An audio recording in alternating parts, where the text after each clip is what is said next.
예, 반갑습니다. 다시 한번 인사하겠습니다. 현재 제주 센터장이고 전생협 상인 대표를 맡고 있는 유이동입니다.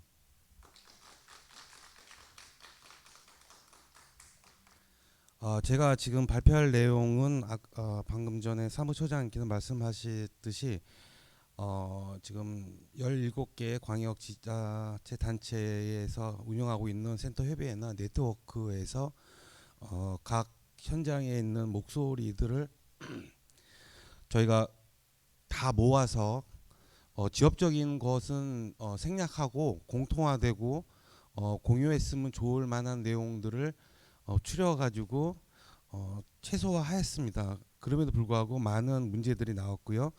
그러한 문제들을 가지고 저희 전생협 정책 분과에서 좀 꼭 하고 싶은 말들을 입장을 냈기 때문에 그 부분 함께 말씀을 드리고 이러한 현장의 목소리들이 향후에 어떻게 우리들이 공유하고 개선해 나가고 때로는 국토부에 뭐 건의를 하던 여러 가지 향후 어떤 액션이나 우리가 어떤 자세가 있을지에 대한 것들을 한번 얘기해 보고자 자리를 마련하게 됐습니다. 제가 발표할 자료는 크게 이제 네 가지 세트로 되어 있는데요. 첫 번째는 일단 그 17개 네트워크나 센터 협의에서 나왔던 의견들이고, 두 번째부터 네 번째는 정책 분과에서 그것을 바탕으로 해서 우리가 꼭 짚고 넘어가야 될 부분들을 추렸습니다. 그러면 앞에 있는 화면 보시면서 말씀드리도록 하겠습니다.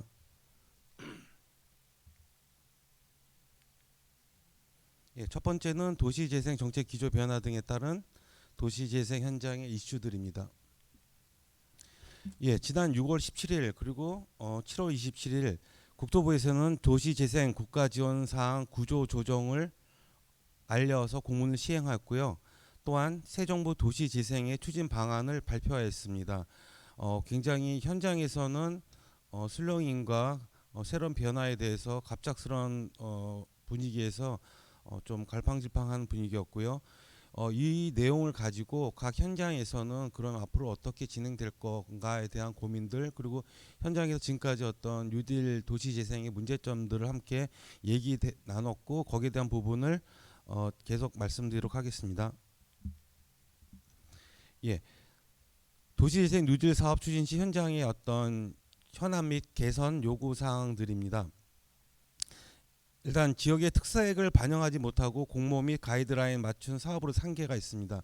전국에 약 400여 개의 현장 센터들이 있는데 하나의 매뉴얼을 가지고 전국을 커버하는 현장의 어떤 특성이나 현장의 요구사항, 현장의 변화에 대한 부분을 담지 못했다는 부분 뒤에도 중복되면서 나오고, 저 개인적으로도 어떤 뉴딜 정책의 확장면에 있어서 문제점이 되지 않았나 생각되고 있습니다. 그리고 또한 마을관리사회협동조합 등 지역관리 주체 육성에 어려움이 있습니다.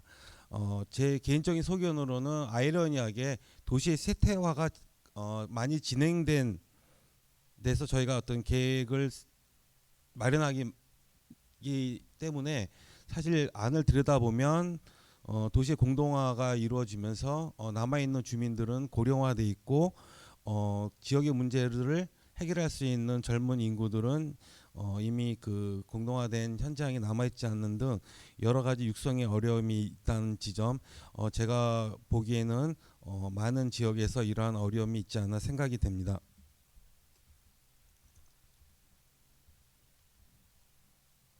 네.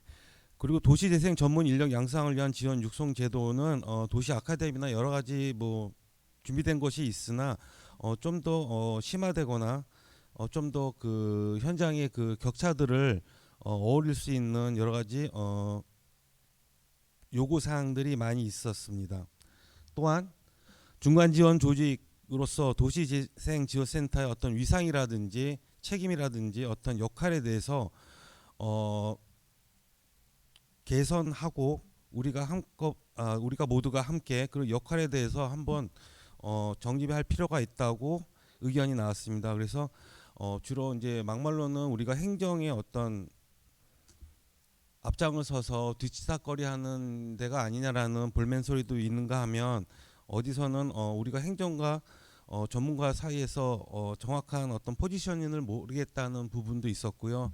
어떤 그런 거에 대해서 명백히 우리가 어떤 역할을 하고 책임을 질 수 있는 근거들이 필요하다는 의견이 많이 있었습니다. 그래서 어떤 고유 업무와 협업에 대한 어떤 그런 범주화나 카테고리 등을 우리가 아직까지는 마련하지 못했으나 사업이 확장되고 다변화되면서 이러한 부분 중심으로서 우리가 어떻게 갖고 갈 때 부분이 필요로 한 것으로 보여집니다.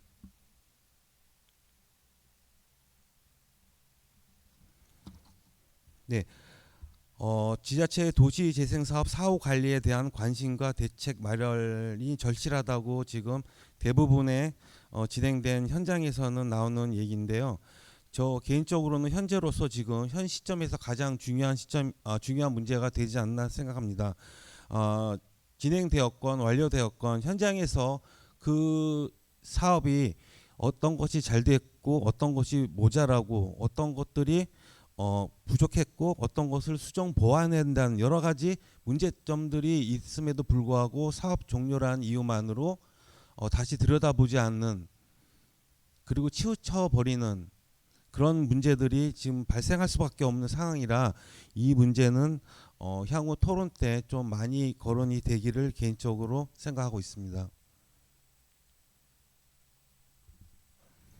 네, 공공기여형 민간 공공 협력 사업에 어떤 인센티브 등을 마련해서 민간 참여의 폭을 많이 만들었으면 좋겠다는 의견이 많았습니다.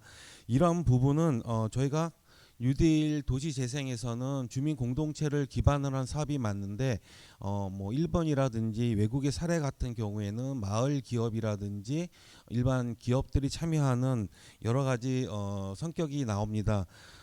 새 정부에서는 뭐 지역 매니지먼트든지 아니면 여러 가지 그러한 일들을 할 수 있는 역할에 대해서 고민하고 있는데 향후 어떻게 됐을지 토론 때 얘기가 됐으면 싶습니다.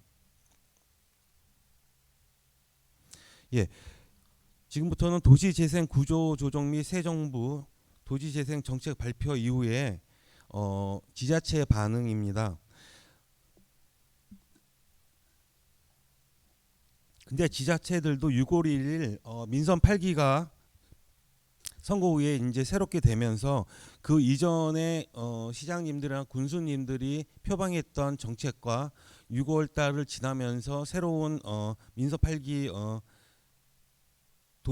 도지사님, 뭐 특별시장님 여러 그 민선들의 공약이 바뀌면서 현장에서는 매우 다양한 변화들이 있었고 대부분은 지자체별로 상이하게 좀 소극적이거나 무대응적이거나 아니면은 국토부 핑계를 대는 등 지자체의 어떤 역할에 대해서는 그 국토부 발표 이후에 근거를 찾아볼 수 없다. 소프트 사업 같은 경우는 지자체 부담으로 하라고 하는데 전액 지자체에서는 그 예산을 활용할 수 있는 부분에 근거가 없기 때문에 미적거리거나 아직 어느 정도 예산을 내년도 확보하는 것이 불투명해진 상태로 알고 있습니다. 또한 사업 축소에 따라서 현장에 있는 센터 직원들은 어떤 일자리를 잃어버리지 않을까, 계속 연계되지 않을까라는 고용의 불만들, 고용의 불안들이 가중되고 있습니다. 네, 계속 같은 내용인데 구조조정과 그다음에 도시 정책 변화에 대해서 어떤 새로운 필요성이나 개선이 요구되고는 있으나 그것들이 어떤 제도적으로서 새로운 민선들에게 연계되는 부분들이 많이 있지 않아서 지금까지 우리가 했던 사회 취약 계층들이 새로운 개발 또 다른 개발 형식이 뒤처지지 않을까 문제가 된다고 생각을 하고 있고요. 정석적인 성과 방식에서 새 정부에서는 정량적인 그리고 어떤 사업의 결과에 대한 부분만을 강조하는 부분이 있어서 평가 체계가 새롭게 될 얘기입니다. 하지만 개인적으로 지금 말씀을 드리는 게 있는데요. 사실 저희가 그 뉴딜 정책을 하면서 한 번도 연단위 사업에 대한 모니터링을 재산 기관에 의뢰해서 정확한 객관적인 데이터들을 마련하지 못한 지점은 어, 그 사항에서는 큰 문제가 되지 않았을 것 같지만 현재로선 우리가 스스로 발목을 잡히지 않았나 그렇게 생각됩니다. 왜 그러냐면 사업 종료 후에 그 사업을 했던 사람들이 주체가 스스로 자기들의 모니터링을 하고 성과를 분석한다는 거는 말도 안 되는 사항인 거로 좀 생각을 하고요. 제3기관이나 제3의 민간 단체에서든 사업이 3년 5년 동안 치러질 동안 어, 만약에 모니터링 성과 분석을 했다면 차년도에 수정 보완이 되고 변화를 이끌어내고 주민들의 의견이 더욱더 반영이 돼서 최후에는 그 성과가 더 집성되지 않았을까. 근데 하지만 우리는 이것을 하지 않았다는 지점 오늘 좀 반성을 많이 해야 될 거라고 생각을 합니다.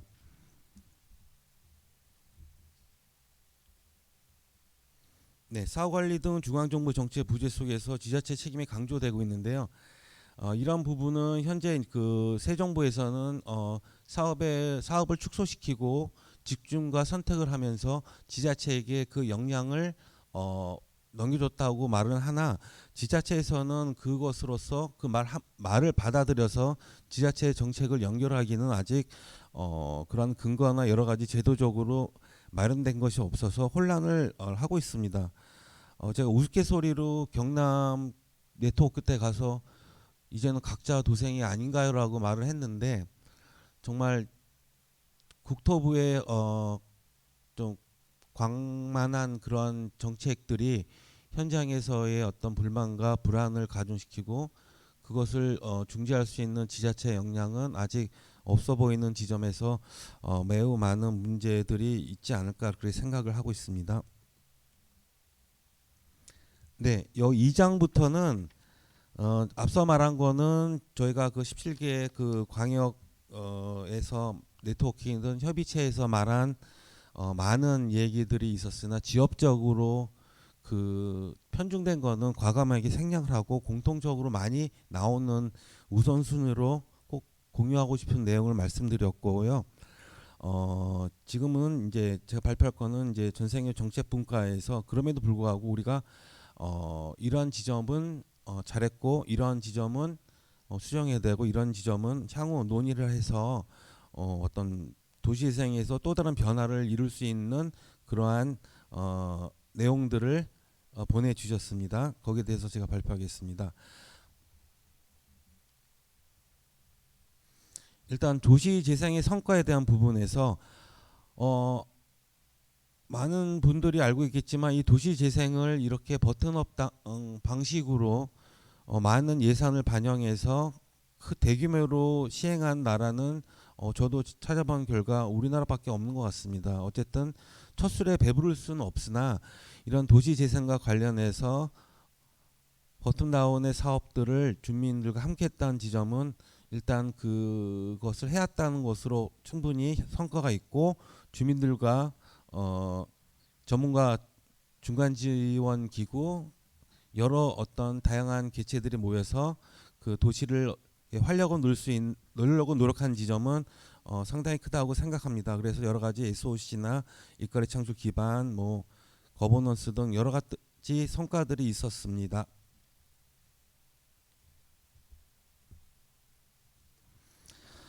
하지만 거기서 좀 문제들이 있던 게 어떤 지역 여건에 맞춰 가지고 지역이 필요한 부분을 하기에는 그런 어떤 그 최초의 계획을 변경하는 것에서 또 문제가 있었고요. 그래서 저희들이 여러 가지 방식을 고민했는데 크게 볼 때는 노후된 것을 철거하고 새로운 것을 한 것이 아니라 뭐 집시리 지원을 한다든지 담장 허물기를 한다든지 여러 형태로서 어떤 보금자리에 대한 부분들을 주민들과 함께 협의하면서 했던 첫 번째 사업으로서 그 성과를 말하고 있습니다.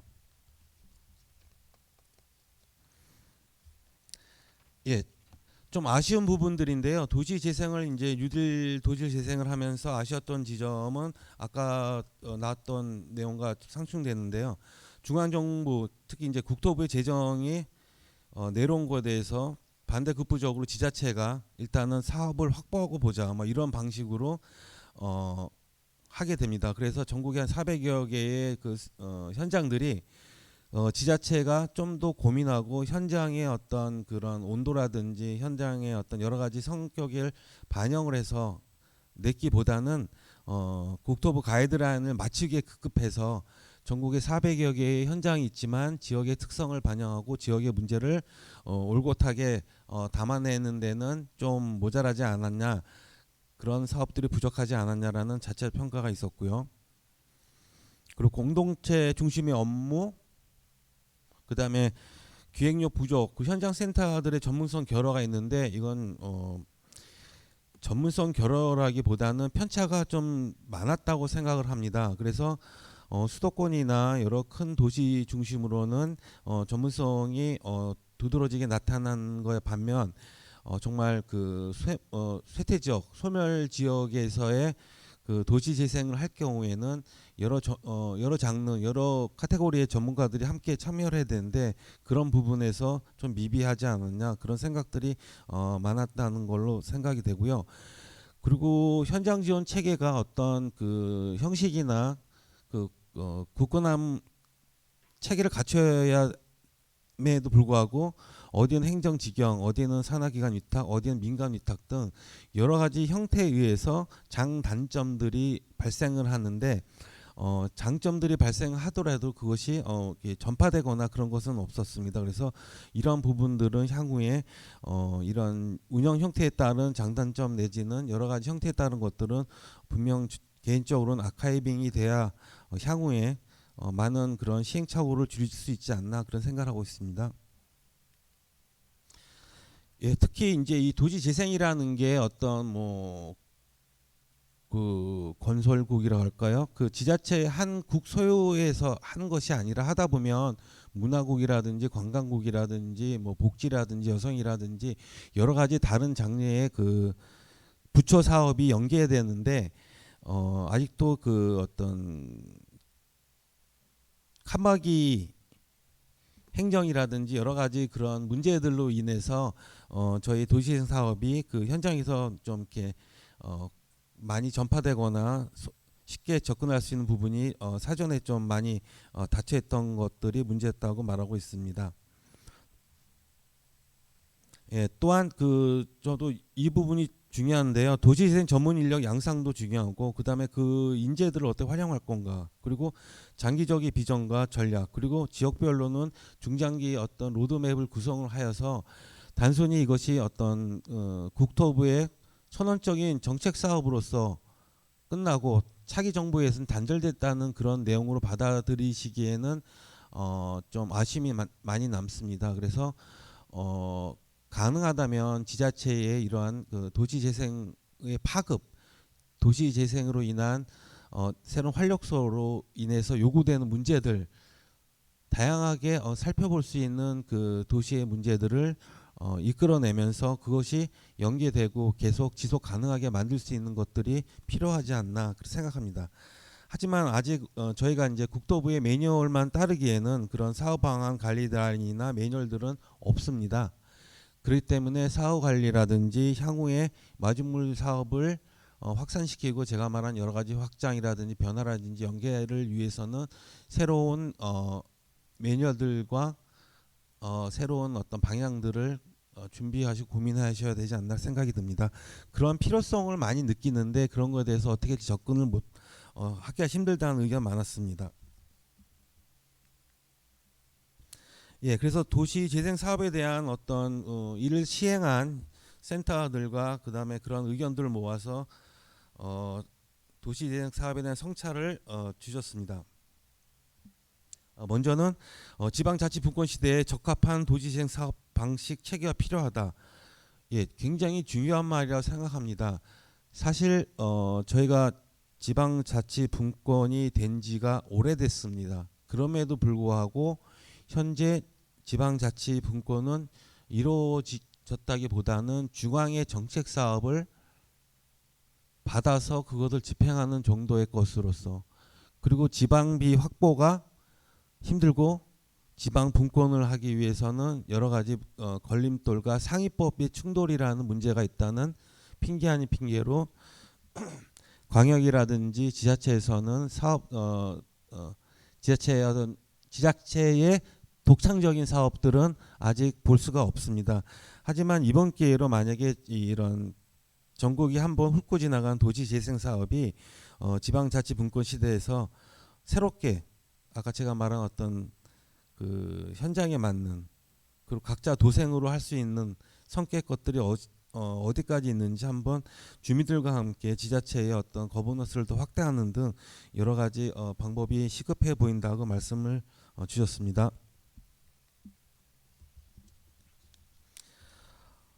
주민소통을 지원하는 도시지원센터 구조 체질 개선 필요하다고 하셨고요. 그래서 저희 그 센터들이 어떤 중간자적인 역할, 중간 지원 조직, 그리고 매개자로서 해야 될 역할들, 독단적이지 않고 협력하고 공생하고 상생하면서 연계 구조를 만들어 나가면서 해야 할 일들이 산재한다고 저는 개인적으로 생각을 하고 있습니다. 하지만 그러한 경험이 아직 미천하기 때문에 그런 방법론에서는 아직 현장에서 혼자 끙끙 앓고 있다고 많이 말씀을 해드렸는데 기회가 된다면 이런 현장의 문제들을 그러니까 공유하는 자리들을 진작에서부터 많이 만들어 놓지 않을까라는 생각을 상인 대표로서 많이 하게 됩니다. 반성을 하게 됐고요. 네, 계속 말씀드리겠습니다. 그래서 이제 앞으로 도시 재생에 대한 정책과 도시 재생이라는 것이 어떤 중요하고 필요하다는 거는 다 공감을 하고 있는데 지속을 하기 위해서 우리가 어떤 과제, 어떤 숙제들을 해야 되느냐에 따라서 말씀을 주셨습니다. 일단 도시재생은 과거 도시정비, 재개발, 어떤 도시화되면서 나타날 수 있는 여러 가지 한계와 극복할 상황들에 대해서 필요성으로 떠올랐다는 건 다 알고 있는 것이고요. 그래서 물리적, 경제적 차원을 넘어서 사회적, 환경적 여러 가지 사회가 담고 있는 문제까지 포괄적인 개념으로 뉴딜 도시재생 사업은 추진됐다고 판단됩니다. 그리고 이제 재생이라는 의미를 지금 정책분과에서 두 가지로 해석을 하셨는데요. 첫 번째는 어원을 통한 의미, 그래서 유전자를 바꾼다는, 그 다음에 두 번째 재활의 의미로 말씀을 하셨습니다. 거기에 따라서 이제 저희가 새롭게 재정비 또는 신도시 개발과 뉴턴 사업 등 개발형 사업 접근 방식과 확연히 다르다는 부분에서 저희 어떤 정체성을 말씀해 주셨고요. 그리고 문재인 정부 1호 공약이었던 뉴딜 정책에서 저희가 이제 5년간의 평가를 분명히 해야 되며 그것이 중요하고 어떤 향후의 지속성을 위해서 우리의 어떤 장점과 단점과 부족한 점과 개선할 점과 여러 가지 지속성을 위해서 한번 내부를 들여다보는 부분 중요하다고 말씀하셨습니다. 그래서 네 가지를 질문을 주셨는데, 첫째, 도시 재정비 재개발과 구분짓는 요인에 대해서 대안을 만들어야 된다. 도시 재생은 향후에도 유효한가?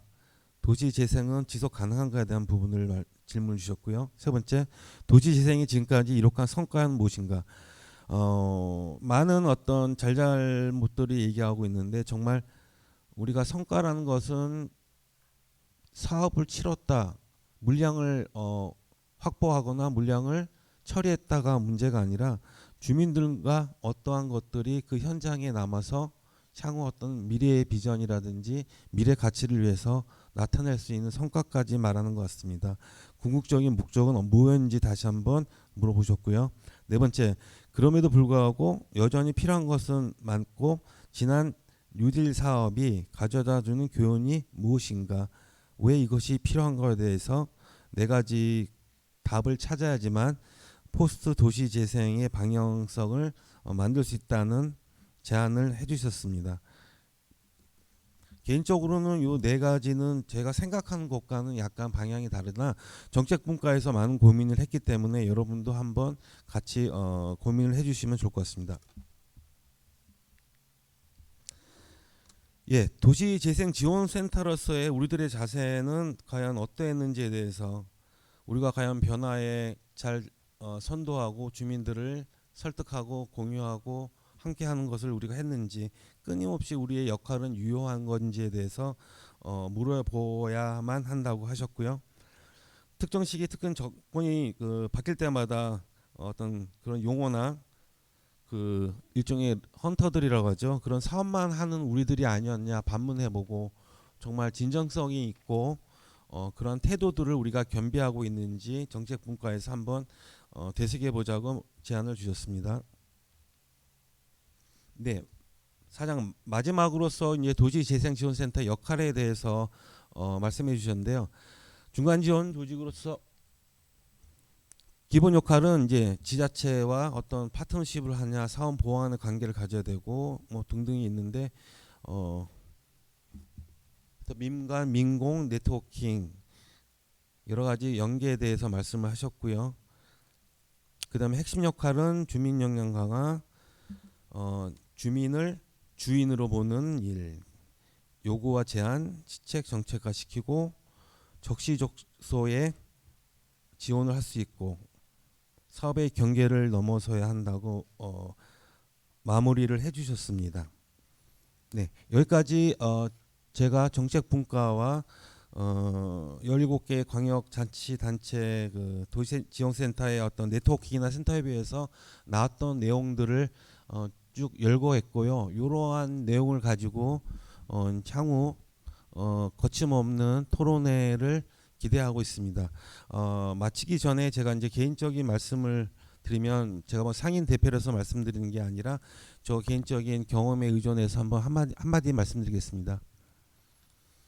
누군가 말씀을 하셨어요. 과연 우리가 하는 이런 현장의 사업이 끝나고 나면 무엇이 남는가, 무엇을 남겨야 하는가라는 질문을 하셨을 때 저는 거침없이 사람이라고 얘기를 했고, 그 질문했던 분은 우린 공간도 나오고 앵커 시설도 거점 시설도 많이 만들지 않습니까? 그런 시설이 중요한 거 아닙니까? 할 때 제가 그렇게 말했습니다. 그 거점 시설을 누가 운영하나요?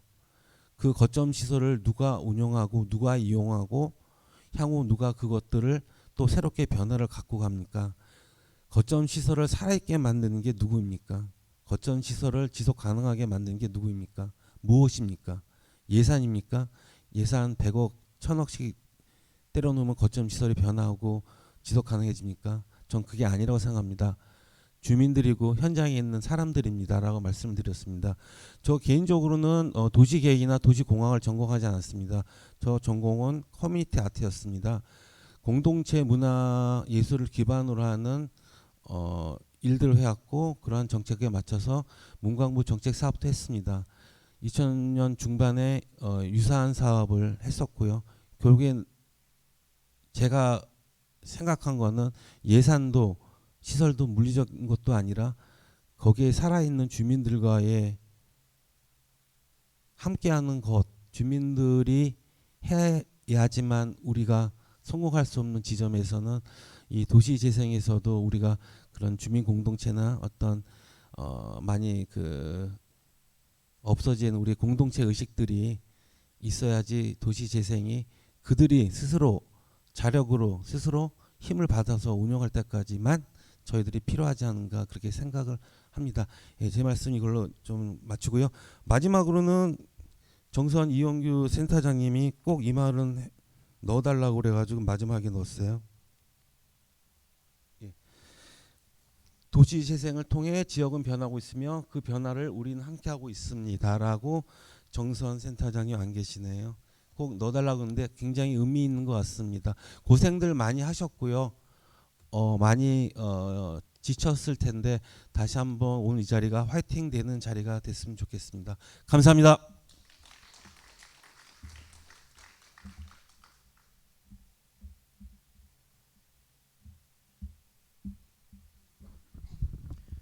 네, 전국 도시행지원센터 협의회 유이동 상임대표님의 주제 발표를 들으셨습니다. 다시 한번 큰 박수 부탁드리겠습니다.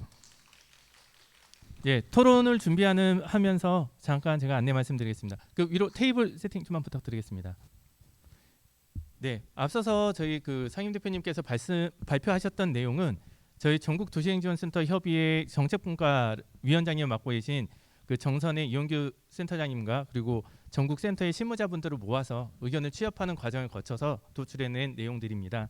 그러다 보니까 전국의 모든 센터의 현황과 이슈들을 다 담지는 못했는데요. 앞으로도 전국 도시행지원센터 협의회에서는 전국 각 지역에 있는 센터들의 내용 그리고 현재 정책 변화에 따른 그 변화들을 잘 그 모니터링하면서 현안에 즉각적으로 대응할 수 있도록 많은 노력을 하도록 하겠습니다. 그럼 지금부터 이제 토론을 진행하는데 앞서서 그 저희 상임 대표님께서 마지막 얘기하셨던 부분을 다시 한번 좀 짚어 넘어가고 싶습니다. 지금 현재 각 지역의 지방선거 이후 정권의 변화 그리고 국토부 도시행 정책의 변화 등으로 인해 많은 지역들이 힘들어하고 있습니다. 하지만 우리가 지금까지 해왔던 도시재생 사업을 통해 성과들이 비판당하고 외면당할 수는 있지만 그 시간을 함께했던 우리들의 끈끈한 연대는 남아있다라고 생각을 합니다. 앞으로 우리가 가야 할 곳에 우리가 함께했던 시간과 변화는 서로가 인정을 해주고 서로가 힘이 되어서 나가면 다 극복할 수 있지 않을까 생각을 합니다. 그래서 앞으로 진행될 토론은 그 황희연 충북대학교 명예교수님의 좌장으로 각 현장의 이슈들을 나누는 시간을 갖도록 하겠습니다. 이제 한 분 한 분씩 먼저 소개를 해드리고 한 번에 자리가 세팅이 되면 올라와서 이제 진행을 하도록 하겠습니다.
앞에 불 좀만 켜주시겠어요?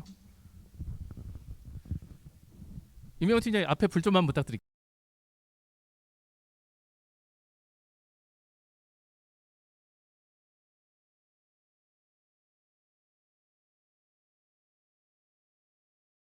주신 현 충북대학교 명예교수님이신 황희연 교수님을 앞으로 모시도록 하겠습니다. 큰 박수 부탁드리겠습니다.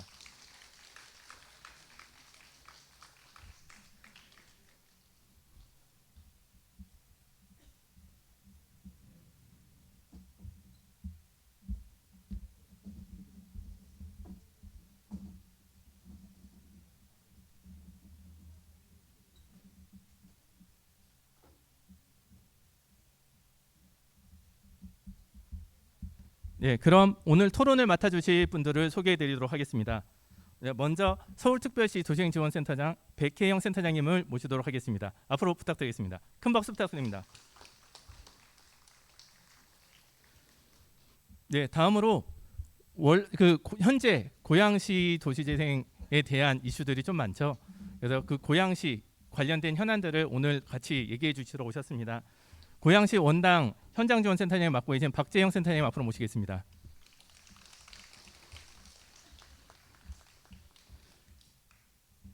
네, 그리고 경기도 도시재생에 대한 선도 지역으로 손꼽히는 곳이죠. 수원시 도시재단의 허연태 센터장님 모시도록 하겠습니다.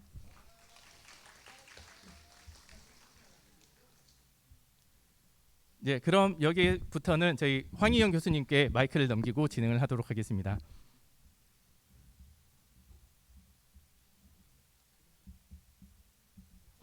죄송합니다. 저희 그 상임 대표님을 빼먹었네요. 오늘 발제를 맡아주셨던 전국 도시행지원센터 협의회 유희동 상임 대표님을 앞으로 모시겠습니다.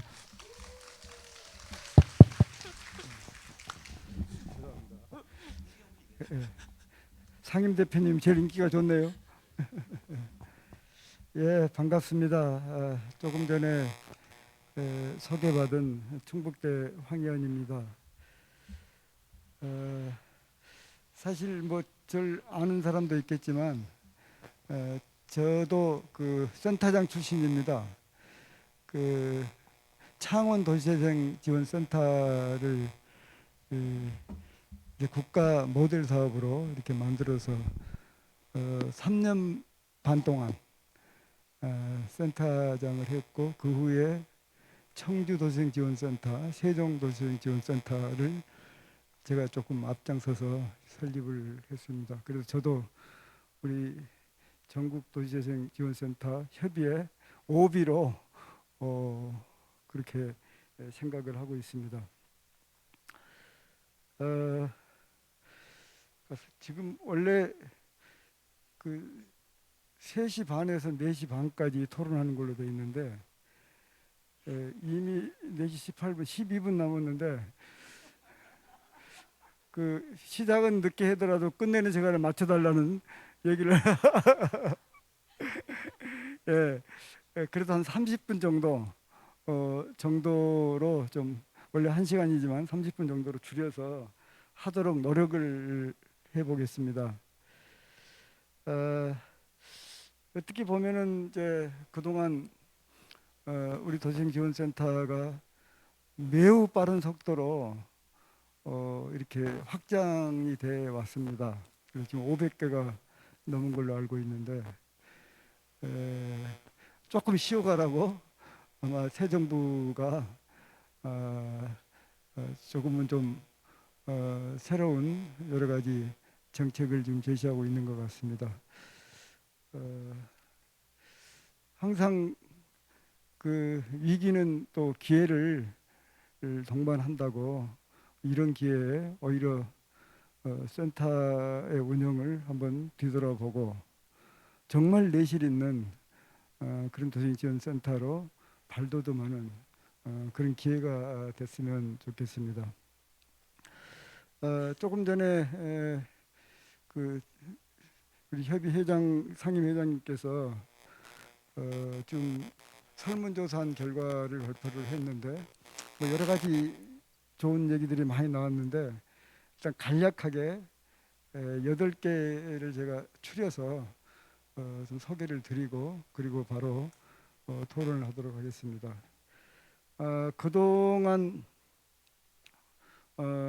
국가 정책이나 또 여러 가지 센터 운영 과정에서 지역의 특성이나 다양성을 그렇게 확보하지를 못했다 하는 게 첫 번째고, 두 번째는 협동조합을 비롯한 일종의 지역의 관리 주체의 육성을 한다고 노력을 했지만은 여러 가지가 미비했다 하는 거고요. 세 번째는 도시재생 전문 인력을 양성하겠다고 뭐 국토부 차원에서도 노력도 하고 함께 노력을 했지만 그게 한계가 있었고, 더구나 이번에 구조조정 과정에서 이번에 이렇게 구조조정 됐을 때 또 센터의 인력은 앞으로 어떻게 해야 될 것이냐 하는 또 현안을 안게 됐고, 또 그러한 인력들의 장기 비전을 좀 만들어야 되는 그런 과제가 있는 것 같습니다. 네 번째는 도시재생지원센터의 역할을 다시 한번 되돌아보고 그리고 앞으로 어떻게 그 위상을 잘 확보해 갈 것이냐 하는 문제 같고요. 그 다음에 다섯 번째는 그동안 사업을 해온 거점 시설 등을 비롯한 여러 가지 사업 결과물에 대한 사후 관리를 어떻게 할 것이냐, 과연 지자체에 맡겨서 이게 될 일인가, 뭐 이런 고민을 안고 있습니다. 여섯 번째는 국가에서 지원하는 사업은 일종의 마중물 사업으로 이렇게 되어 있는데, 그 마중물은 결국은 민간 자본을 좀 이제 참여시켜야 되는데 그런 측면에서 한계가 있었다. 또 앞으로는 어떻게 할 것이냐 부분이고요. 일곱 번째는 특히 도시재생은 다른 사업과 아까 재개발 재건축 얘기도 나왔습니다만은 가장 차별화된 게 소프트웨어 사업들인데, 휴먼웨어 사업들인데 이런 부분을 다 지자체 예산으로 해라 했을 때 도시 재생의 정체성을 과연 이어갈 수 있겠는가 하는 고민이 생겼습니다. 그래서 그런 등등의 차원에서 앞으로 도시 재생에 대한 평가 체계 자체를 근본적으로 한번 다시 짚어봐야 되겠다. 뭐 이런 등등의 얘기를 비롯해서 여러 가지 많은 발표가 있었습니다. 지금 바쁜 중에도 제가 좀 시간을 너무 많이 썼는데 일단 이 정도로 제 모든 말씀을 마치도록 하고 지금부터 일단 지정 토론자 3분 말씀을 듣고 또 참석한 모든 분들 얘기를 들은 후에 우리 상임센터장님 상임 대표 라기보다는 오늘 발제자로서 또 답변을 좀 부탁드리도록 좀 그렇게 하겠습니다. 가능한 좀 다들 다 베테랑들이니까 5분 이내로 이렇게 요약해서 말씀해 주셔야 그래야 또 방청석에서 몇 분 또 얘기할 수 있는 시간이 될 것 같습니다. 요 3분인데 3분 토론 순서는 유인물에 아까 소개한 순서의 역순으로 거꾸로 하겠습니다. 우선 수원재단 허현태 부장님부터 좀 부탁드리겠습니다. 네, 교수님 오랜만에 뵙는데 갑자기 당황했습니다. 저 순서대로 할 줄 알았는데 역순이어서. 예. 고등학교 때까지 제가 허현태라 맨날 번호가 뒷번이었거든요. 근데 맨날 앞에부터 시작하다 갑자기 뒤에서 시작하는 이런 느낌 아시죠? 경험하신 분들은 있을 것 같아요. 시간이 이렇게 많지 않아서 그냥 제가 좀 메모했던 내용들 일부 말씀드리고 그 다음에 부족한 거는 오늘 저녁에 제가 자유로워서 혼자 내려와서 자유로워서 마음 맞는 분들은 또 이야기를 이어가는 것으로 하도록 하겠습니다. 저는 사실 주제가 센터의 역할이라는 주제로 있어서 거기에 좀 집중해서 바라보려고 하는데요. 일단 예전에 뭐 수원도시재단이라고 해서 전국적으로 좀 약간 특색 있는 조직입니다. 그러다 보니까 관련해서 다른 데서 좀 자문을 했었는데요. 그러면서 좀 3가지를 이야기했던 기억이 나거든요.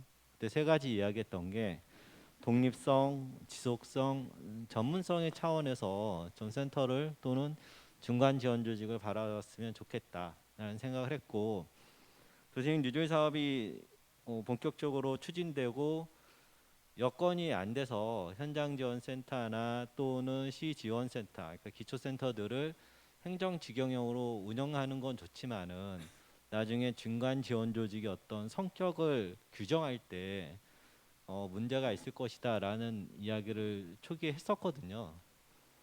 국토부에서 초기에 몇 번 말씀을 드렸었는데 거슬렸는지 안 부르셔가지고 그 다음에 말씀 못 드렸습니다. 그래서 여기서 말씀드릴 수 있는 게 사실은 독립성이라는 측면이거든요. 그래서 우리가 그러면은 독립성이라는 측면에서 어느 정도 좀 잘 지켜왔을까? 그리고 조직의 형태는 이 독립성을 유지하는데 알맞았을까? 이런 고민이 좀 필요할 것 같아요. 저는 뭐 수원도시재단은 사실은 독립재단이기 때문에 뭐 독립성이라는 측면에서는 다른 데와 다르게 상대적으로 좀 여건이 괜찮았습니다. 근데 이제 저도 이제 좀 나름 처음에는 이 독립성을 지키려고 엄청 노력을 했었고 초대 이사장님께서 그런 부분에서 워낙 강조를 하셔서 제가 연구원에 있을 때와는 다르게 파이터로서 이렇게 많이 좀 등장하고 그랬었는데 나중에 후회도 좀 하고 그러고 있습니다. 지금 중앙정부가 이렇게 정책을 바꾸는 것처럼 사실은 이 예산의 조정의 힘, 예산의 힘이 되게 큰 것을 느꼈고요. 그러면서 이 독립성이 결국은 예산의 힘을 이렇게 극복하지는 못하는구나라는 한계도 좀 겪었습니다. 하지만은 여전히 그래도 별도의 조직일 경우가 중간 지원 조직으로서의 어떤 성격, 그다음에 독립성을 가지는 데는 좀 더 낫지 않을까라는 생각을 했고요. 그래서 그런 측면에서 사실은 이제 와서 우리가 이런 측면을 좀 반성하고 어떻게 하면 이 부분을 좀 개선할 수 있었을까 고민했어야 되지 않을까라는 생각을 합니다. 두 번째가 지속성인데요. 지속성은 결국은 예산하고 관련되는데 예산이라는 부분을 갖다가 우리가 어떻게 확보할까? 그러니까 센터 운영의 예산이거든요. 아까 제가 말씀드린 건 이제 도시행 사업뿐만 아니라 센터란 측면에서 바라보면 이 예산을 그러면 어떻게 독립재산대 또는 별도의 예산 체계로 가져갈 수 있을까, 이런 측면에서 우리 고민을 했으면 좋겠고요. 또 하나는 센터는 제일 또 중요한 게 중간 지원 조직으로서 전문성이라는 측면이거든요. 그래서 누구보다 전문성이 좀 인정을 받아야지만이 사실은 쓰임을 받고, 그 쓰임은 사실은 양쪽 다입니다. 행정에서도 사실은 쓰임을 받을 수 있고 주민들한테도 쓰임을 받을 수 있습니다. 그래서 그 전문성을 그럼 우리는 어떻게 확보하고 키웠는가라고 봤을 때, 저는 솔직히 오늘 여러 가지 성과들을 말씀하고 그다음에 미흡한 부분도 말씀을 하셨는데요. 저는 자평을 하자면 솔직하게 초기의 센터와 지금 여기 와 계시는 센터의 구성원들로 보면요, 전문성이라는 측면은 엄청나게 사실 성장을 했습니다. 초기는 정말 센터장님들 이렇게 같이 이야기할 때 센터장님들이 재생대학을 왜 하죠? 부터 질문이 있었어요. 같은 센터 협의회 이렇게 같이 해도. 근데 지금은 그런 질문이 없어요. 그러니까 저는 5년의 성과는 사실은 주민들의 성장도 있고 거기에 사람을 남겼을지도 모르겠지만, 아니, 뭐 당연히 남겼겠죠. 그리고 근데 더군다나 제가 제일 크게 바라보는 건 오늘 센터 직원들, 구성원들의 전문성이 가장 크게 성장했다라고 보고요.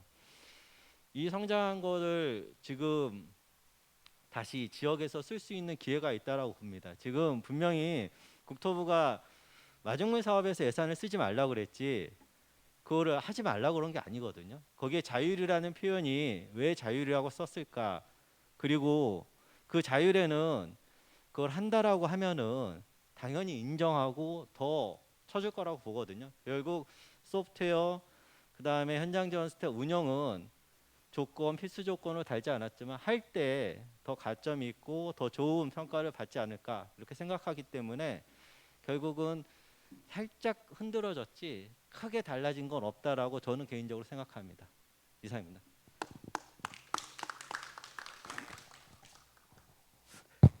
예, 그 센터의 독립성, 지속성, 전문성을 키워드로 해서 아주 여러 가지 유익한 말씀을 해주셨습니다. 전체적으로 다 토론이 끝난 후에 좀 간략하게 별도로 요약을 하도록 하겠습니다. 바로 이어서 박재영 고향센터장님께 부탁드리겠습니다.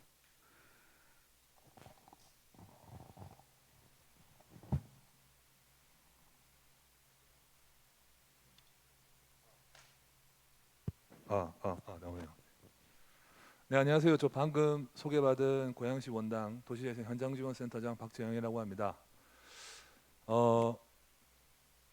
이 전국센터 협의회 측에서 이제 이런 토론회를 한다고 해서 이제 저도 실무회에 참여해가지고 의견도 많이 개진하고 이런 과정을 거쳤었는데요. 과연 저는 여기에서 무슨 얘기를 해야 할까? 라는 생각을 여기 앉기 전까지 계속 하고 있었습니다. 근데 전국 센터 협의회 측에서 하는 어떤 이런 토론회라는 자리에 맞게 센터의 입장에서 센터가 무엇을 준비하고 지금 이 격변하는 현실 속에서 어떻게 앞으로의 변화를 대응해 나갈지에 대한 것을 제가 그냥 현장에서 그리고 저희 고양시에서 사업을 진행했었던 경험치를 토대로 제 생각을 조금 말씀드리는 시간을 좀 가져보도록 하겠습니다. 현장에서 왔으니까 현장 쪽의 목소리를 내는 게 좀 더 저한테는 어울릴 것 같아서 우리가 지난 그 4년 그러니까 도시재생 뉴딜 사업인 거죠.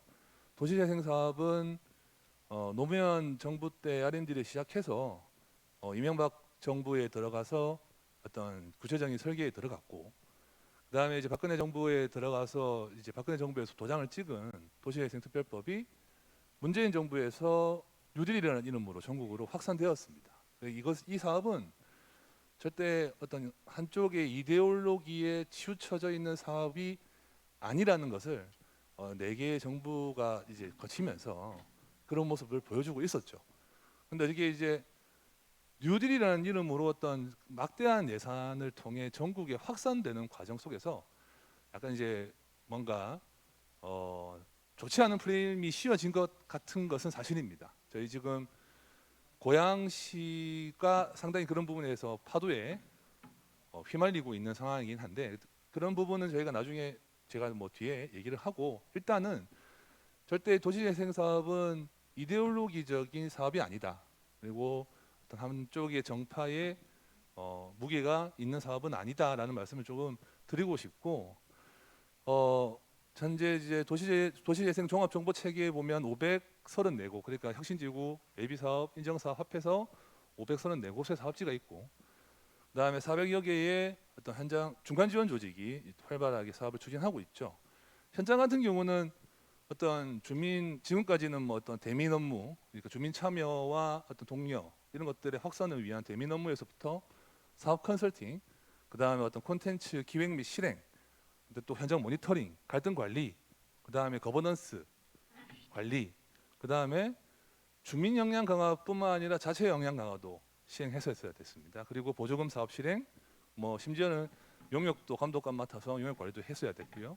그다음에 아시다시피 중앙 사업이었기 때문에 요구 자료가 어마어마하게 많습니다. 그 요구 자료 작성도 해야 되고 매년 하는 실적 평가 저희 지역 같은 경우는 이제 모든 사업이 준공이 됐고 종합 성과 평가까지 끝났기 때문에 정상까지 끝난 지역이라서 그런 모든 자료들을 다 작성하는 정말 매일매일 어떤 전쟁 같은 일들이 펼쳐지는 그런 일들을 해왔었습니다. 근데 이제 정부의 기조가 조금 바뀌는 아까 이제 허현태 센터장님께서 말씀 잘 해주셨지만 소프트웨어 사업을 하지만 한 적은 없는데 소프트웨어 사업을 지자체에서 세우라고 한 이 한마디 때문에 지금 상당히 많이 흔들리고 있는 것은 사실인 것 같습니다. 근데 이제 우리가 지난 4년 다시 한번 돌이켜 보면 좀 냉정하게 생각을 해볼 필요가 있지 않는가라는 좀 우리의 어떤 자세가 필요한 것 같습니다. 도시재생 사업의 성과의 어떤 100%가 그러니까 100%가 센터의 성과라고 얘기할 수 있는가? 그러니까 혹자는 이런 얘기를 합니다. 센터가 열심히 해서 도시재생 사업 다 이끌었다. 근데 과연 이 말이 맞는 말인가에 대한 부분도 우리는 좀 고민을 해봐야 됩니다. 그러니까 센터가 있었기 때문에 도시재생 사업의 성과를 낼 수 있었다. 그것보다 훨씬 더 많은 성과를 만들어낼 수 있었던 것은 사실인데 도시재생 사업의 성과 전체가 센터의 성과는 아니라는 부분. 그래서 우리가 각 행정과 주민과 그다음에 어떤 민간 기업들과 함께 걸어왔던 이 길이 같이 만들어낸 성과이고 공동의 성과이고 파트너십이고 이런 것들을 서로 인정해야 할 때 인정을 할 때 서로에 대한 존중이 이루어지지 않을까라는 생각을 한번 해봤습니다. 그러면서 센터의 역할도 상당히 중요하지만 이제 지자체가 능동적으로 막 센터를 운영하고자 하지는 않을 것입니다.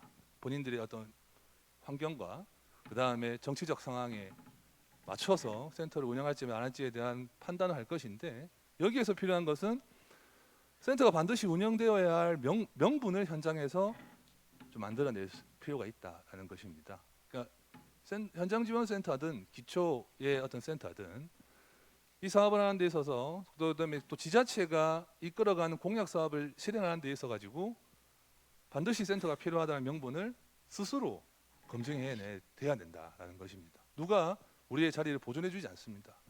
서로 스스로가 만들어내야 할 부분이 분명히 필요한 것이죠. 그래서 첫 번째로는 자족도시 실현을 위한 도시재생 경제조직의 연결망을 센터가 중심이 돼서 구축할 수 있어야 된다라는 말씀을 좀 드리고 싶습니다. 아까 거제시의 장승포 사례가 상당히 정말 저는 인상이 깊었습니다. 센터가 있었기 때문인 것은 아니지만 청년들이 와서 청년들의 어떤 사업들을 열심히 펼치고 그런 데 있어서의 어떤 거점공간 역할을 했고 거기에서 분명히 행정에서의 어떤 사업들도 같이 교감이 있었을 것입니다. 그래서 그런 것들에 대한 역할을 센터가 수행할 수 있어야 된다. 그러기 위해서는 아까 양민구 사무국장님께서도 말씀해 주셨죠. 양민구 사무국장님이 아니죠. 네, 하여튼 제주에서 말씀해 주셨지만 맞습니다.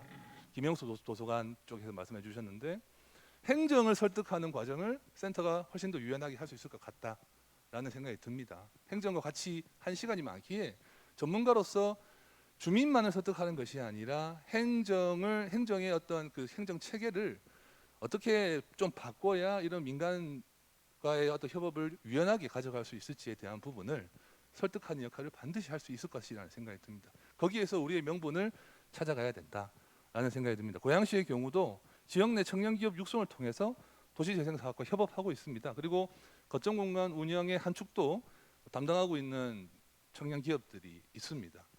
그래서 조금씩 뭔가를 만들어내고 있는, 성과라고 하기에는 그렇지만은 뭔가를 만들어내고 있는 과정 속에 고양시도 함께하고 있다는 말씀을 좀 드리고 싶고요. 그다음에 거점 공간의 운영 관리 영역으로의 역할을 확장해야 됩니다. 현장센터가 이런 부분을 훨씬 더 많이 가져갈 수 있을 것이라는 판단이 드는데요. 많은 지금 지역에서 거점 공간이 만들어지고, 그다음에 지금까지의 정책 기조에 발맞춰서 마을관리 협동조합이든 이런 것들을 만들기 위해서 노력해 왔을 겁니다. 근데 작동되지 않는 마을관리 협동조합도 많고, 마을관리 협동조합의 중심축으로 뭔가 역할을 할 수 있는 주민분들이 안 계시는 곳도 많습니다. 우리가 솔직하게 말씀을 털어놓으면 그런 곳에서의 역할을, 거점 공간은 지어졌으니 그냥 산하기관이나 이렇게 위탁해서 맡기는 것이 아니라 그 지역을 가장 잘 알고 그 지역 주민들과 가장 밀착되어 있는 현장지원센터의 어떤 업무 영역 속에서 그것이 들어가서 지자체의 행정이든 중앙이든 어디를 설득시킬 수 있는 명분을 만들어낼 수 있지 않을까라는 생각이 들고요. 그다음에 이제 민간 자본 유치를 위한 노력을 해야 됩니다. 100%입니다. 이거는 저희 고양시의 삼성 도시재생 현장지원센터에서는 얼마 전 신세계 프로퍼티와 민간 협약식을 맺었습니다. 신세계 프로퍼티라는 대기업과 협약을 맺고 그 신세계가 삼성 지역의 어떤 상권, 골목 상권의 어떤 VMD 관리라든지, 그다음에 셰프들을 통한 어떤 레시피 개발이라든지 이런 것들에 대한 전폭적인 지원을 실행하겠다고 약속을 했었습니다. 그런 것들이 함께 현장에서 이루어질 수 있는 것들이 필요하다는 말씀을 좀 드리고 싶습니다. 시간이 없기 때문에. 네. 그래서 이와 같은 명분을 현장에서 스스로 만들어내서 존재감을 행정과 주민의 인식 속에 부여해야 되고, 현장의 전문성을 확보할 수 있는 역할을 반드시 해나가는 길이 필요하다, 시간이 필요하다는 말씀을 드리면서 고양시는 엄청난 발언을 맡고 있지만 고양시가 도시재생 전체는 아니기 때문에 도시재생 사업을 이렇게 열심히 하고 계시는 모든 센터들이 앞으로 좋은 결과와 좋은 성과를 내어서 전국에서 인정받는 곳으로 거듭나기 기도하겠습니다. 감사합니다. 네. 예, 아주 그 현장에서 직접 경험한 아주 생생한 얘기들을 아주 그 잘 설명해 주었습니다. 아마 하실 말씀이 많았던 모양이죠. 이 정도 얘기하면 참고로 10분 걸립니다. 그럼 지정 토론자 마지막 순서로 우리 백혜영 센터장님께 부탁드리겠습니다.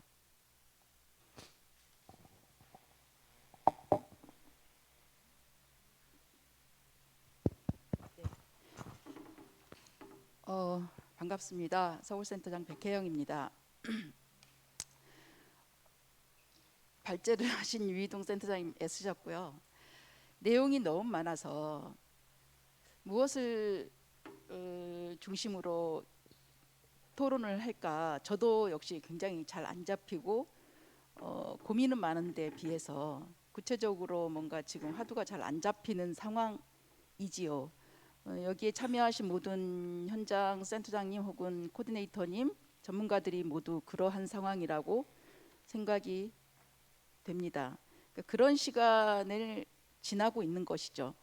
황희연 교수님께서 말씀하신 것처럼 약간 숨고르기 하는 시간, 그리고 너무나 빠르게 달려온 시간에 대한 성찰, 돌아봄, 혹은 우리들이 무엇을 했는가에 대한 기록을 하는 시간이지 않을까, 이런 생각을 저는 하고 있습니다.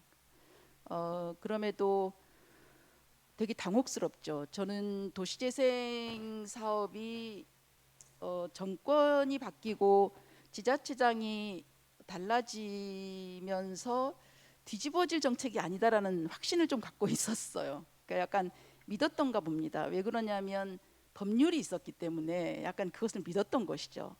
단지 조례, 단지 방침, 단지 정책이 아니라 한 시대의 어떤 지자체장의 소신에 의한 정책이 아니고 법률과 제도로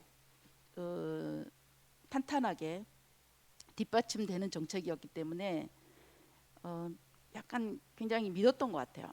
마음은 좀 내려놓고 있었던 것 같습니다. 그런데 닥쳐온 현실은 굉장히 비정하고 냉정한 현실을 우리가 이제 맞이하게 되었는데 공공의 폭력이 이렇게 심하구나라는 생각을 좀 하고 있습니다. 서울만 해도 2020년에 지정되었던 5단계가 고시가 됐단 말이죠. 5단계 활성화 사업 지역을 이러이러한 지역 5개를 지정하여 행정이 공식적으로 고시한 것을 하루아침에 이제 해제하겠어. 고시를 무로 돌려버린 거거든요. 이런 일들이 비일비재하고 마중물 사업이 끝날 때까지는 센터가 있으리라고 예측했던 곳까지도 센터 없어도 행정이 알아서 할게 라고 해서 센터를 없애는 것들도 비일비재하게 생겨나고, 또한 지난번 이제 국토부 지금 정책이 물리적 사업 예산은 국토부가 주겠지만 거버넌스나 주민 역량 강화, 소프트웨어 관련한 것 혹은 마관협, 그러니까 마중물 사업 이후에 지속적 사업 추진체에 대한 지원은 지자체가 알아서 하시오라고 하는 거였잖아요. 그걸 보면서 제가 살아온 모든 시간 동안 겪었던 공공의 폭력을 굉장히 온몸으로 지금 겪고 있는 상황이지요. 이것에 대한 여기에 계시는 우리가 현장에서 이제 이 모든 것들을 짊어지고 어떻든 마중물 사업을 성과적으로 가시화해내고 어떻든 성과를 내려고 애써왔던 이 모든 것들에 대한 전복이 일어나자 다들 이제 멘붕에 빠지기도 하고 무기력해지기도 하고 그런 와중에 있다고 생각이 됩니다.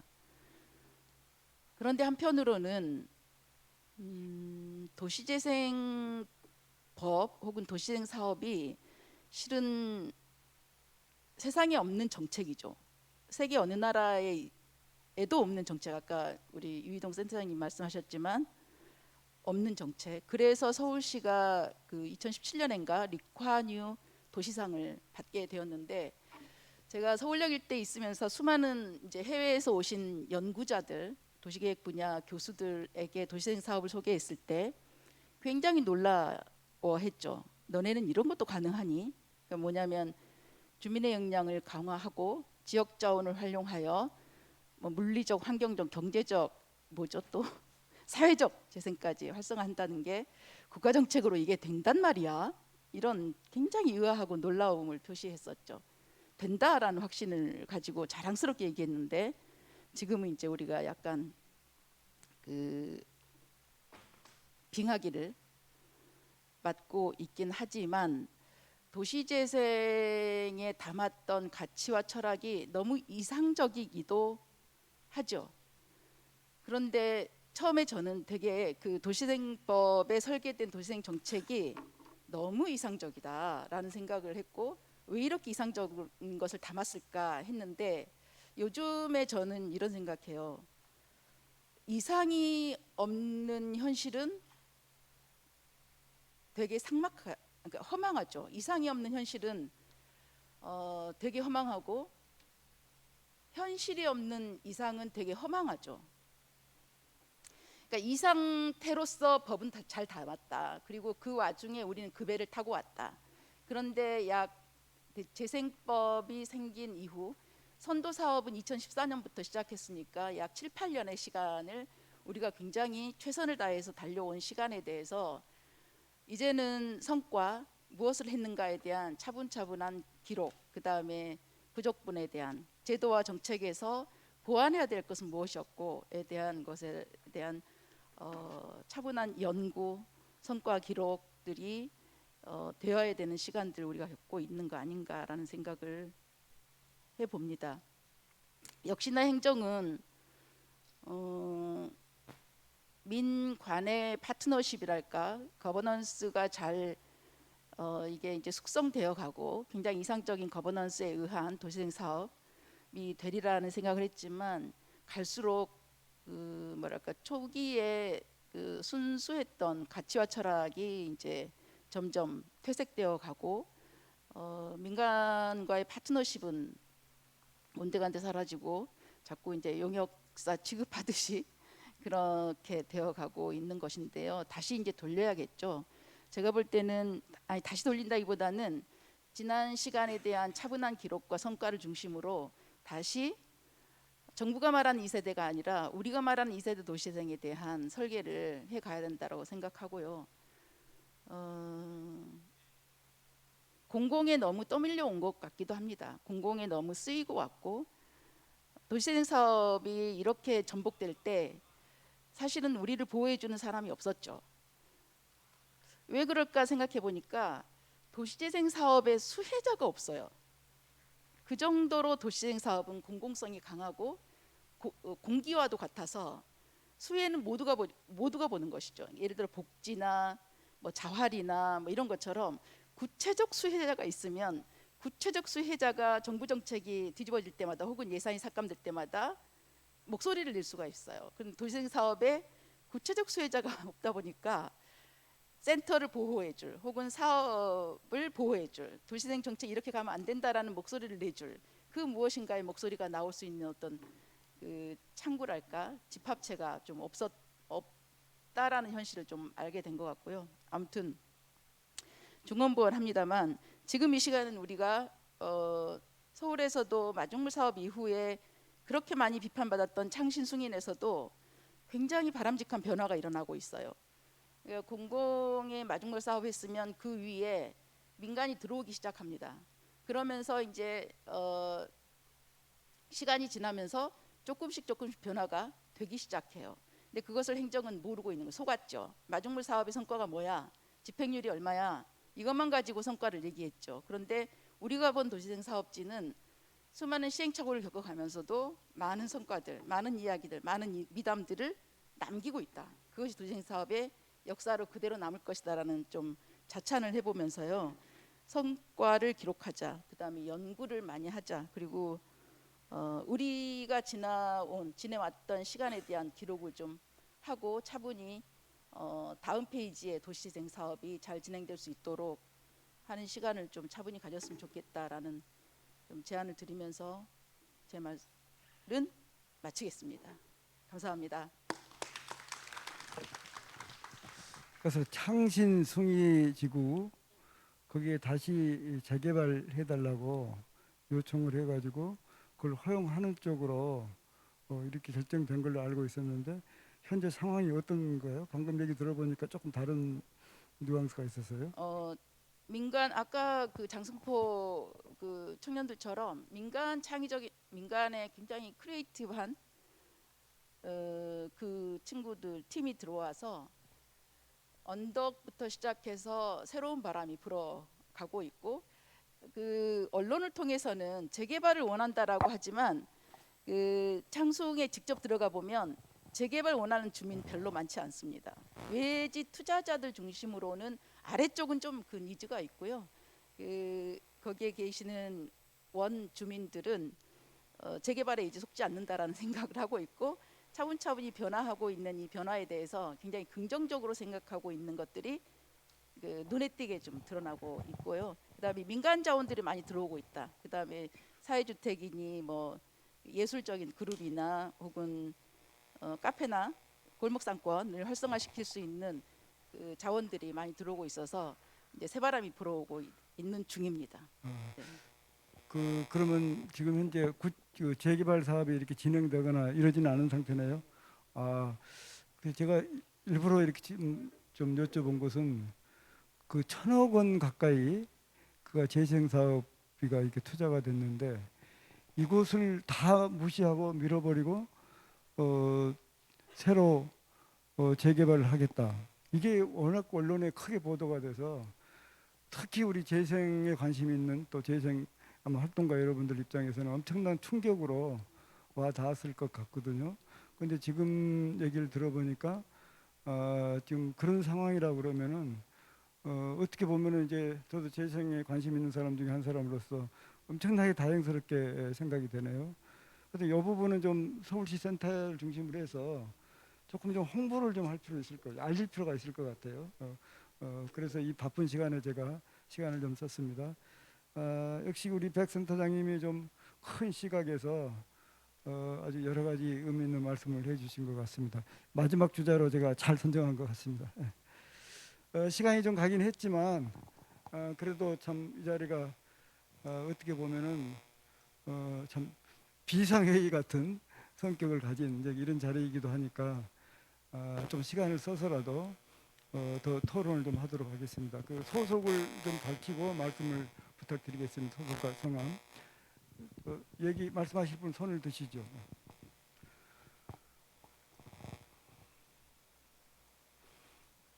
다 이 첫 번째 주제를 안 하려고 그러죠. 빨리 끝냈으면 좋겠어요. 진짜 얘기 안 할래요? 안 하면 그냥 넘어갑니다. 그래요. 그러면 그 유이동 그 우리 협의회 대표님, 상임 대표님 좀 말씀을 좀 듣도록 하고, 혹시 말씀 듣고 나서라도 또 하실 말씀 있으면 한 번 더 기회를 드릴 테니까 그때 말씀하시도록 하시죠. 그러면 유 대표님 얘기하시죠. 여러 감정들과 생각들이 오늘만치 많이 교차된 적은 최근에 없었던 것 같습니다.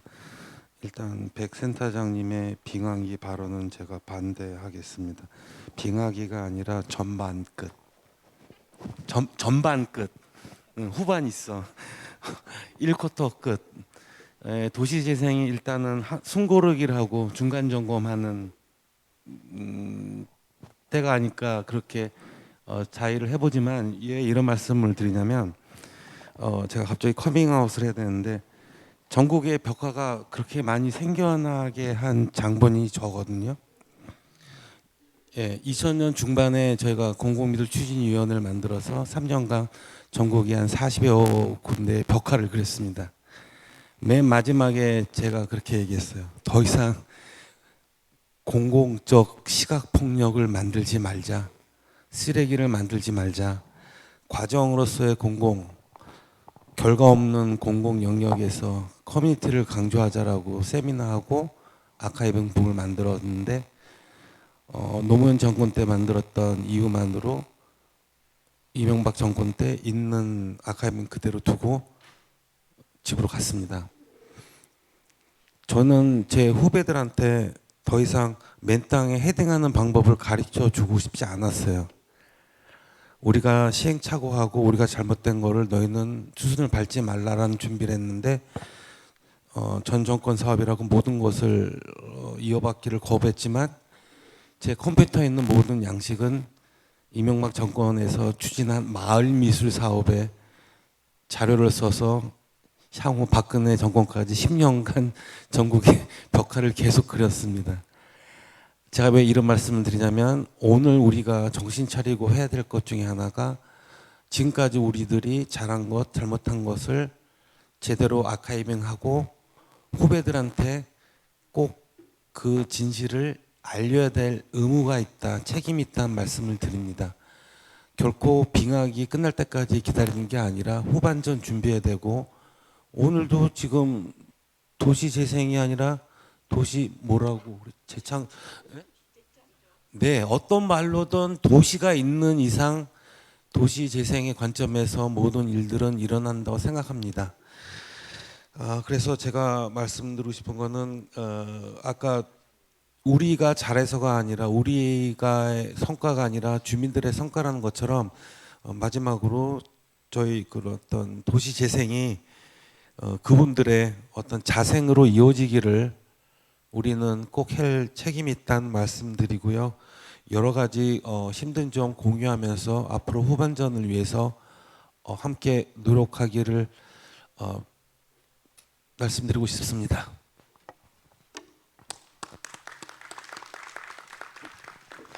예, 좋은 말씀 감사합니다. 약속한 대로 다시 한번 방청석에 기회를 드리겠습니다. 저 토론자로서 예, 황영 교수님한테 질문을 하나 해도 될까요? 예, 하십시오. 네. 근데 이 쉬운 걸로. 이제 현장에서는 주로 이제 활동가들이 현장 센터나 코디네이터를 해왔는데 주로 이제 정책 설계나 제도 설계는 이제 교수님들이나 도시계획 분야의 전문가들이 주로 하실 텐데 많이들 불안해하는 것은 도시재생이 지금 현재 이렇게 한 챕터가 끝났다 하더라도 지속될 것인가에 대한 어떤 의문들은 갖고 있는 것 같거든요. 그런데 제가 본 이 서울광역센터 운영위원으로 계신 몇 분의 도시계획 분야 그 교수님들은 지금 이럴지라도 도시가 있는 한 도시는 늙어가고 도시 재생은 사라지지 않는다. 잠시 이럴 뿐이다라는 말씀을 하세요. 그런데 교수님의 의견은 어떠하신지 한번 듣고 싶습니다. 큰 어떤 우리나라의 도시 정책의 어떤 뭐 시점이라고 할까요? 상황을 한번 짚어볼 필요가 있을 것 같아요. 우리가 신개발 주로 이제 개발을 할 때 새로운 신개발의 수요는 되게 주거지 주택에 대한 수요하고 그 다음이 이제 산업단지가 제일 클 거예요. 그리고 그냥 소소한 것이 있을 거고. 그런데 이번에 이제 그렇죠. 그러니까 도시 재생이 그 2006년도에 R&D로 시작을 해가지고 이제 박근혜 정부 막 시작하는 2013년도에 특별법이 제정이 됐는데 이제 그 시점에서는 주택 가격이 엄청나게 막 내려가고 어려울 때였단 말이죠. 그러니까 재개발 재건축이 그 많은 재개발 재건축 지역이 무산되고 해제되고 뭐 이런 상황이 이제 벌어졌죠. 그러니까 재개발 재건축에 대한 대안으로서 도시 재생이 이렇게 떠올랐단 말이죠. 그런데 이제 우리나라가 그 시점이 거의 됐었어요. 그런데 특수하게 그 이후로 이제 주택 가격이 올라가기 시작하는데 이제 그 주택 가격이 올라가는 게 공급 부족으로 되게 그렇게 큰 분위기가 형성이 됐었고 사실은 더 중요한 게 유동성 문제였었는데 그런데 이제 특히 보수 언론 중심으로 하면서 공급 부족으로 이제 큰 방향이 잡히면서 이제 정치적으로 공급을 더 하지 않으면 안 될 이런 상황에 이르게 됐고 이제 그렇게 하는 그 과정 속에서 재개발 재건축 부분이 다시 소위 사업성이 생기기 또 시작하고 그리고 한쪽에서는 3기 신도시 최근에 4기 신도시까지 이렇게 가고 그러니까 전체적인 이제 분위기가 재개발 재건축으로 가는 축 또 신개발 이 분위기가 확 조성이 되니까 도시 재생은 이제 의미가 없어지는 특히 이제 주택 가격이 막 올라갈 때 도시 재생을 통해서 주택 공급을 하는 그 양이 너무 적었어요. 그 당시 제가 LH 연구원장을 하고 있을 때였는데 재생을 통해서 앞으로 주택 공급을 더 하려고 정말로 적극적으로 이렇게 추렸는데 기존 시가지에서 47만 원을 더 공급하는데 도시 재생을 통해서 아무리 많이 긁어 모아도 3만 원 이상이 안 나오는 거예요. 현재 같은 방식으로 했을 때. 그러다 보니까 이제 정치적으로 도시 재생 이게 무슨 의미가 있냐 이렇게 되면서 결국은 이제 여기까지 온 거란 말이죠. 그런데 현재 이번에 정부가 뭐 270만 원 뭐 하지만은 나는 그건 안 된다고 봅니다. 그런데 200만 원 정도는 이미 진척이 됐어요. 뭐 신도시니 뭐니다 해가지고 그래서 200만 원 정도는 공급이 된다고 봐요. 만약에 그렇게 되면은 제가 대충 계산을 해보니까 지금 가구 분할까지 다 넣어서도 주택 보급률이 110%가 넘어갑니다. 그러니까 1000명당 주택수로 하도록 420개가 넘어가요. 그렇게 되면 기본적인 총량적인 주택이 어느 정도 그 양적으로는 이제 그 수준에 이르게 되거든요. 지금 앞으로도 주택 공급이 필요하겠지만 지금과 같은 막 대단히 재개발 사업이 이런 수요는 나는 앞으로 어렵다고 봐요. 그렇다면 재개발 수요 없어진다고 그러면은 그러면 기존 시가지 그 문제를 어떻게 해결하겠어요? 결국은 도시 재생밖에 없어요. 그건 우리가 원튼 원하지 않든 간에 어쩔 수 없이 그렇게 갈 수밖에 없단 말이죠. 그래서 저는 제 그냥 예측으로는 지금 이 정부가 바로 시작하면서 재생 쪽을 축소하는 뭐 이렇게 하지만은 주택 가격이 이미 내려가고 있거든요. 지금 재개발 부분 뭐 특히 민간 중심으로 한다고 그러는데 택도 없는 얘기입니다. 할 수 있는 건 정말 몇 군데 안 될 거예요. 서울의 중심부라든가 몇 군데 안 될 거예요. 이렇게 돼서 이 정부 한 1, 2년만 지나고 나면은 재생에 대한 시각이 나는 바뀌리라고 저는 그렇게 믿습니다. 그래서 이제 그때를 대비해서 우리가 어떻게 정말 이제는 한 단계 달라져야 돼요. 지금까지가 1단계였다면 2단계로 가는, 제가 그걸 시즌 2라고 그렇게 이제 해서 뭐 국토부 사람 설득시킨다고 뭐 엄청 몇 년 동안 좀 이렇게 했는데, 정말로 시즌 2로 가는 어떻게 이제 앞으로 진화해 갈 것인가를 우리는 함께 고민해야 될 시간이 아닌가, 저는 그렇게 생각을 합니다.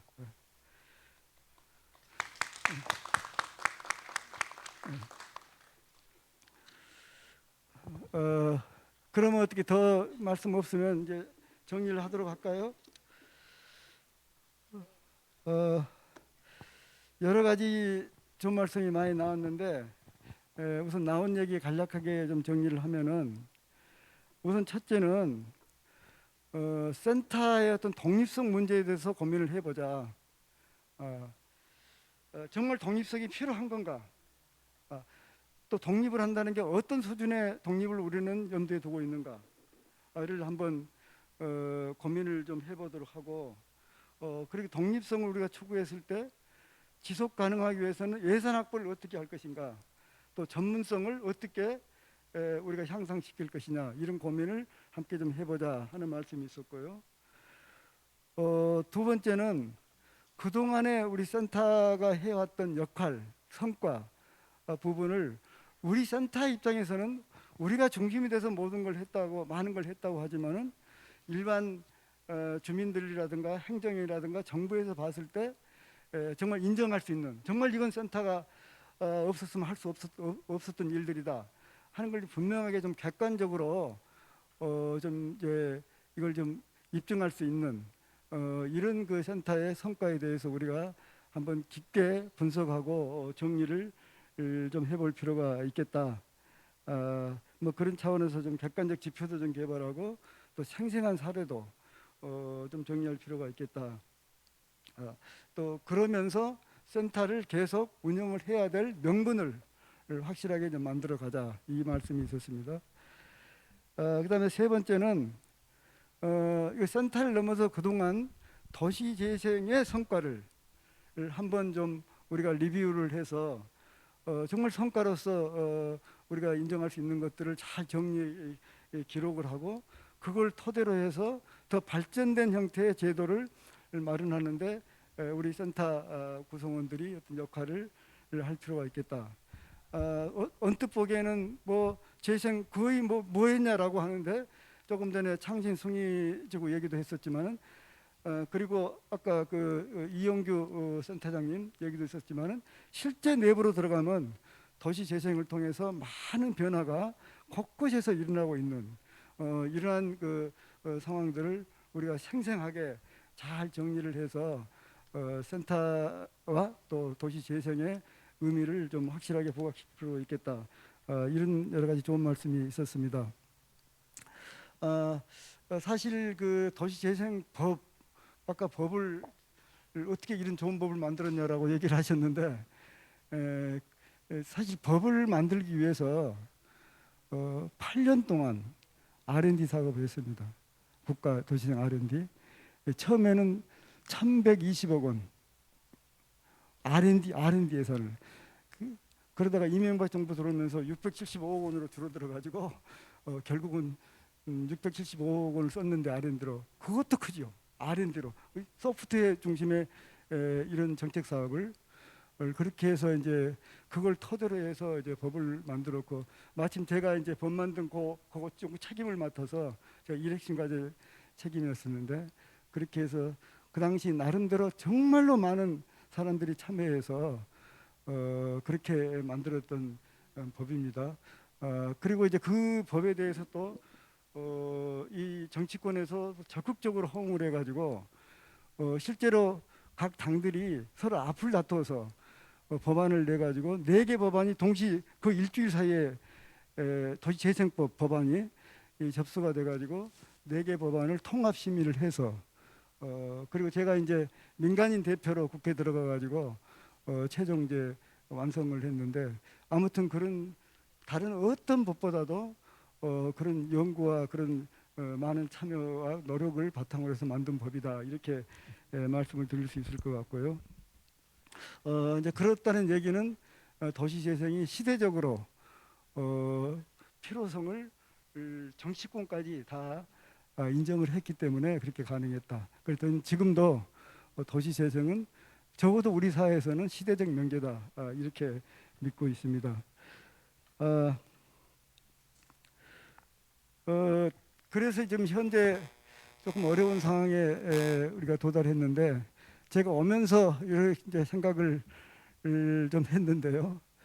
지금 이때 어떻게 보면 풀뿌리로부터 밑에서부터 도시재생 행정을 바꾸고 또 도시재생 정책을 바꾸는 그런 운동 같은 것을 좀 해야 될 그런 시점이 아닌가 이렇게 생각을 합니다. 그 혁신이라고 하는 것은 항상 좌절을 통해서 오는 것 같습니다. 어쩌면 지금 이 순간이 혁신을 위한 한 발 후퇴하는 그런 시점으로 보고 함께 힘을 합쳐서 도시재생 혁신을 이루기를 간곡히 기대하면서 오늘 일정을 마치도록 하겠습니다. 대단히 감사합니다. 네, 오늘 일부러 시간을 내주셔서 먼 걸음 해주셨습니다. 황유영 교수님께 다시 한번 큰 박수 부탁드리겠습니다. 네, 오늘 이 자리에 계신 모두가 도시재생의 주인공이 아닌가 싶습니다. 지금 정책 변화로 인해서 모두가 힘들고 어렵지만 어쨌든 지금은 잘 버티고 내서 앞서서 얘기드렸던 것 후반전이 준비되어 있는 것 같습니다. 지금까지 다 수고해 왔다라고 해서 격려의 박수 각자에게 좀 다시 한번 드리면서 이 자리 마무리하도록 하겠습니다. 수고하셨습니다. 네, 안내 말씀드리겠습니다. 오늘 이 자리가 릴레이 토론 1로 시작을 하고 있습니다. 지금 강원도와 홍천에서 릴레이 토론회를 이어서 계속 준비를 하고 있는데요. 서퍼비치와 문헌학자 그리고 그 양조까지 다양한 그 현장의 로컬 크리에이터 분들이 준비를 하고 있으니까요. 뒤에 안내자분이 계시니까 관심 있는 분들은 안내를 받고 그 공간을 이동하셔서 토론에 참석해 주시면 감사하겠습니다. 네, 잠시